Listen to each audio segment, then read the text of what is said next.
হুম, সেই স্বাদ, সেই স্বাদ। আসসালামু আলাইকুম।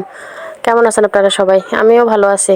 আজকের ভিডিওটা একটু লম্বা হতে যাচ্ছে, বিরক্ত হয়েন না কেউ। গেছিলাম সিলোনিয়া নদীর তীর ঘেঁষা সুবার বাজার। সুবার বাজার মির্জানগর তৌহিদ একাডেমি। মির্জানগর তৌহিদ একাডেমির অনেক সাফল্যগাথা আছে। এই স্কুল থেকে অনেক ছাত্রছাত্রী বিভিন্ন জায়গায় প্রতিষ্ঠিত আছে। স্কুলটাতে 2 শিফটে ক্লাস হয়, সকালে মর্নিং শিফট এবং ডে শিফট। এক শিফটে ছেলেরা ক্লাস করে, আরেক শিফটে মেয়েরা ক্লাস করে। তো মেয়েরা বললো, চলেন ম্যাডাম আমাদের স্কুলটা আপনাকে ঘুরে দেখাবো। সত্যি ওদের স্কুলটা অনেক সুন্দর। এই স্কুলের অনেক শিক্ষার্থী বিভিন্ন জায়গায় প্রতিষ্ঠিত আছেন। আপনারা বলবেন কে কোথায় আছেন এই মুহূর্তে, কোথায় থেকে আমার এই ভিডিও দেখছেন এবং আপনাদের প্রাণপ্রিয় স্কুল প্রাঙ্গণটা দেখছেন। সত্যি স্কুলের সবচেয়ে যেটা বেশি আমার ভালো লেগেছে সেটা হচ্ছে এই শহীদ মিনারটা। মির্জানগর প্রাথমিক বিদ্যালয় কোথায় জানেন? পরশুরাম উপজেলার পৌরসভার একটা ইউনিয়নের গ্রাম, একেবারে ভিতরে পরশুরাম বাজার থেকে। সেইখানকার ওয়াশ ব্লক হচ্ছে এটা।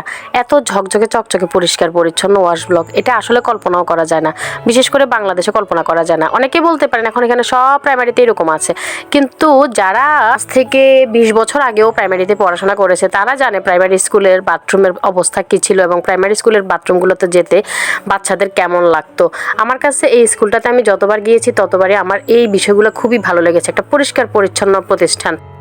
তো আমাদের জাতীয় বিষয়গুলো নিয়ে আজকে বেশ কিছুদিন ধরে শুধু কথা চলছে, কথা উঠছে একটার পর একটা। কিন্তু দেখেন, আমাদের জাতীয় বিষয় সঙ্গীত, তারপর জাতীয় পশু, তারপর জাতীয় পাখি, জাতীয় মাছ, জাতীয় ফল, জাতীয় ফুল, কি সুন্দর করে বাচ্চাদেরকে শেখানোর জন্য এখানে এই স্কুলের মধ্যে দেওয়া আছে। আপনারা কতটা বদলাবেন আর কতগুলো মুছবেন বলেন?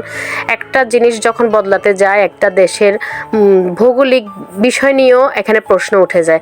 তো আপনারা যারা বারবার এই জাতীয় বিষয়গুলোকে নিয়ে প্রশ্ন তুলছেন তাদের প্রতি অনুরোধ করব, তারা আসলে আমাদের আবেগের জায়গাটায় হাত দিতে যায়েন না। আবেগের জায়গাটাকে হাত দিতে গেলে অনেক রকমের বাধার সম্মুখীন হতে পারেন। আসলে যে যাই বলুন না কেন, এটাই তো বাংলাদেশ। বাংলাদেশ হচ্ছে এই যে ধানের ক্ষেত, ধান মাঠ ঘাট, পরিশ্রমী মানুষ, এগুলোই হচ্ছে বাংলাদেশ। বাংলাদেশের এই নৈসর্গিক সৌন্দর্য আসলে পৃথিবীর কোথাও গেলে খুঁজে পাওয়া যায় না। এই যে দেখতে পাচ্ছেন পাকা রাস্তা, মানুষ ধান নিয়ে যাচ্ছে, এগুলো আসলে আমরা স্বপ্ন দেখতাম হয়তো এক সময়, কিন্তু এটা এখন বাস্তব। এটা কোনো হাইওয়ে রোড না, এটা কোনো শহর অঞ্চল না, এটা বাংলাদেশের একেবারে প্রত্যন্ত একটা গ্রাম, এবং যেই গ্রামে এই সুযোগ সুবিধাগুলো দেওয়া হয়েছে।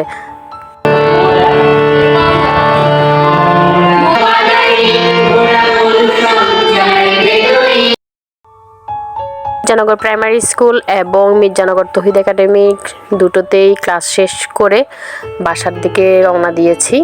দেখেছেন, আমি আবারও রাস্তার কথা বলতে বাধ্য হচ্ছি। একটা গ্রামের রাস্তা দেখতেই মনে হচ্ছে যেন হাইওয়ে। আসলে এটা খুবই অবাক করার বিষয়, বিশেষ করে আমাদের জন্য, কারণ আমরা তো আসলে মাটির রাস্তায় হেঁটে অভ্যস্ত ছিলাম। বাইরেও বৃষ্টি হয়েছে আর বাসায় আসার পরে রান্না করতে হবে, তাই আর কি করব, শর্টকাট আমার কাছে যেটা সবচেয়ে সহজ লাগে, সবচেয়ে ইজিতে করা যায়, সেই রান্নাটাই এখন করে ফেলবো। আমি আসলে এই রান্নাগুলো করার সময় এত বেশি মশলার বাহার দেই না। আমি যেগুলো আমার ঘরে থাকে, করা থাকে, সেই সব মশলাই ব্যবহার করি, রেগুলার মশলা।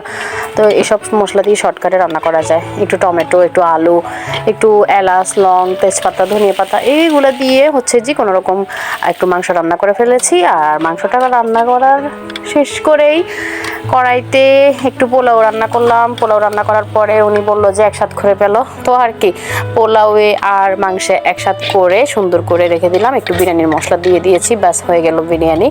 আমাদের এই রেডিমেড খাবার আমরা খুব পছন্দ করি দুজনেই, এই খাবারটা বিশেষ করে উনি অনেক বেশি পছন্দ করে।